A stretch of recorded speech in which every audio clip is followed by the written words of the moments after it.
துளசி அவங்களுக்குள்ளே சொல்லிக்கிறாங்க, சின்ன தம்பியோட அம்மு அவங்களுக்காண்டி காத்துக்கிட்டு இருக்காங்கன்னு சொல்ல போறேன். லெட்டர் எழுதுறாங்க துளசி. அதுக்கப்புறம் நான் தான் அம்முங்கிறத சொல்றதுக்கு பெரிய சிக்கல் ஒன்றும் இருக்காதுன்னு நான் நம்புறேன். துளசி அவங்களுக்கு அவங்களே சொல்லிட்டு லெட்டரா எழுதி கிழிச்சு போடுறாங்க. சக்கரை சொல்றாரு, நாச்சியாரக்கா, சின்ன தம்பிக்கு அம்முங்கிற ஒரு பொண்ணு லெட்டர் போட்டிருக்கு. கோமதி சொல்றாங்க, ஏதோ அந்த சின்ன தம்பி திருட்டு வேலை பார்த்திருக்கான் அப்படின்னா எங்களுக்கு தோணுது. அவன் முழிக்கிற மொழியே சரியில்லை பாருங்கக்கா. அபிராமி கேக்குறாங்க, சின்ன தம்பி யாரா அந்த பொண்ணு?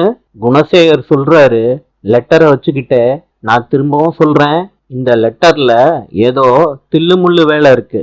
எதா இருந்தாலும் இங்கேயே பிரிச்சு படிக்கணும். துளசி குணசேகர் பேசினத கேட்ட உடனே என்ன பண்றதுன்னு தெரியாம முழிச்சுக்கிட்டு இருக்காங்க. நாளை சந்திப்போம்.